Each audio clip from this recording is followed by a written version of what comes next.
गुरुदेव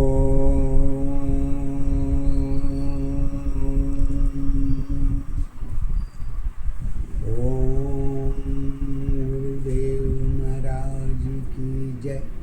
हे गुरुदेव महाराज, आपको coat coat धन्यवाद करता हूँ प्रभु। मेरे हृदय में आके विराजमान रहें। यही सत्यता के साथ गुरु माता अपने आगे की पहचान करती है।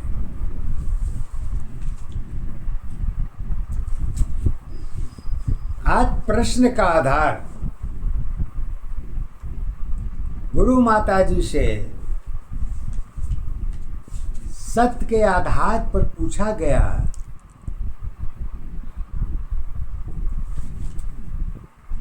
और उनका प्रश्न था कि अवस्था और मन,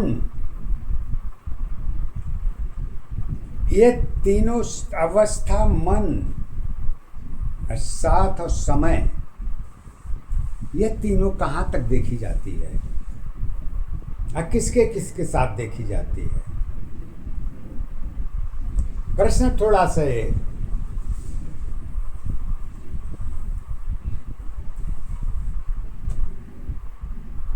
उलझा हुआ तो है,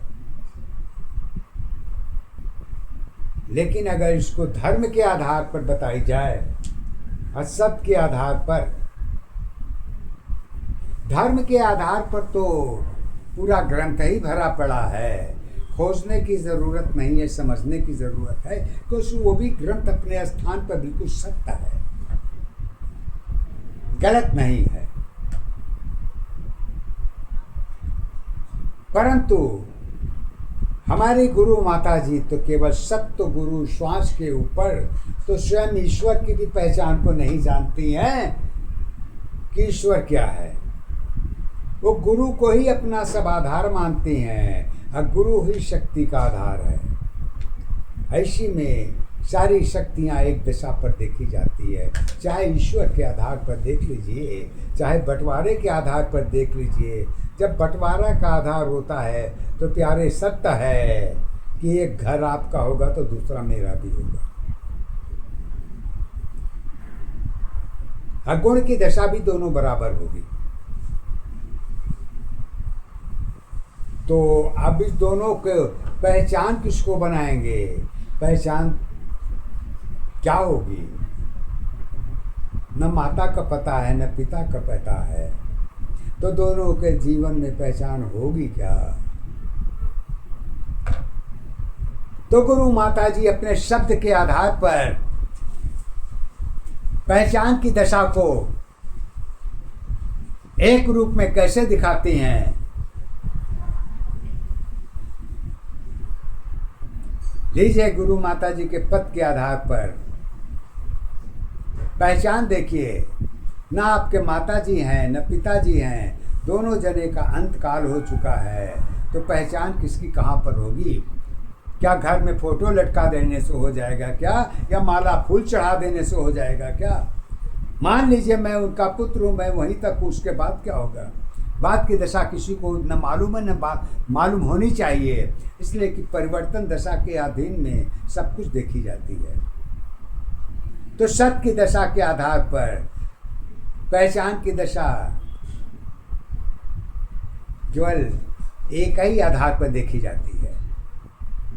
अब वो आधार है क्या? कबूल करना तो इतना आसान नहीं है, लेकिन सत्य दशा को मानना आपकी मजबूरी है या आपकी हकीकत है, या आपके ऊपर छोड़ता हूँ। सत्यता तो यही है, कहती हैं शब्दों की आधार अवस्था, शब्दों की आधार अवस्था भाव की सत्य पहचान है। शब्दों की ही गुण की दशा है, सत्य यही आधार है। शब्दों में ही नाम जुड़ी है, पिता की सत पहचान है। माता शक्ति जुड़ी अवस्था दोनों सत्ताधारी है। ज्ञान तुम्हारी जन्म का साथी, शब्द तुम्हारी एक है। शब्द तेरी पहचान अवस्था परिवर्तन आधारी है। परिवर्तन में तेरी अवस्था मन की सत्ताधारी है। एक हिस्से की पहचान तुम्हारी, दो की सत्ताधारी है। शुरुआत की एक अवस्था, अंत की पहचान है। मन की अवस्था कहाँ पे होगी, सत्य तेरी पहचान नहीं। पहचान तुम्हारी अलग अलग है, गुण की क्या आधार है। दोनों अवस्थाएं अलग अलग है, सत्य की अवस्था क्या होगी। पहचान तुम्हारी दशा अवस्था दोनों सत्ताधारी है। कारण की अवस्था जुड़ी दशा है, एक सत्य आधारी है। आधारी अवस्था एक दशा, पहचान तुम्हारी एक है। सत्य जीवन की कर्म अवस्था, धर्म अवस्था एक ही है। कहती है सब कुछ तुम्हें मिल चुका है, परंतु संतोष की दशा बंटवारे के आधार पर नहीं है। सीमाएं इसकी अनंत है, पहचान भी इसकी एक है, इच्छा भी इसकी अलग अलग है। सब कुछ तुम्हारे पास है, फिर भी आप व्याकुल कहाँ पर हैं।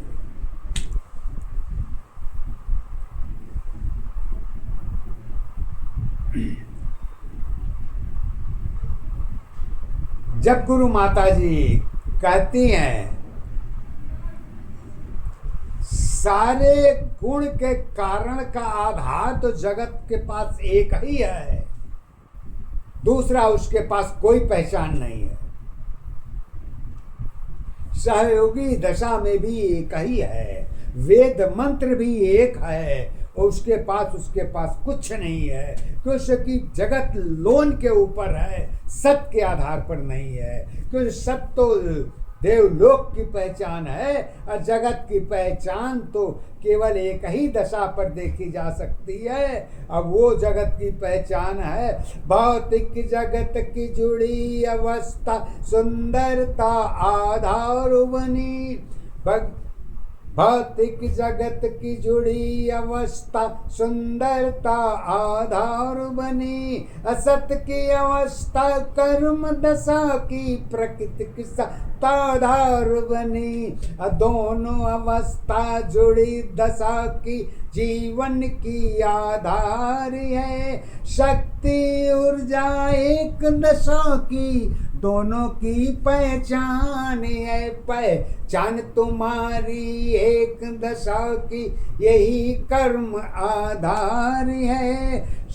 अवस्था तेरी सुंदरता की, उम्र की सत पहचान है। पहचान तुम्हारी दोनों है, आधार तुम्हारी क्या होगी। सत्य की अवस्था मन की दशा है, एक सत्य पहचान है। पहचान अवस्था एक दशा, आधार तुम्हारी एक है। कारण की अवस्था पता नहीं है, गुण की क्या आधार है। ईश्वर की पहचान तुम्हारी, ईश्वर की पहचान तुम्हारी, जगत की सत्ताधारी है। जगत अवस्था परिवर्तन की, एक सत्य पहचान है। मानव जीवन सत्य अवस्था, जगत की सत्ताधारी है। ऊर्जा शक्ति जुड़ी अवस्था जीवन की आधार है। इसके आगे का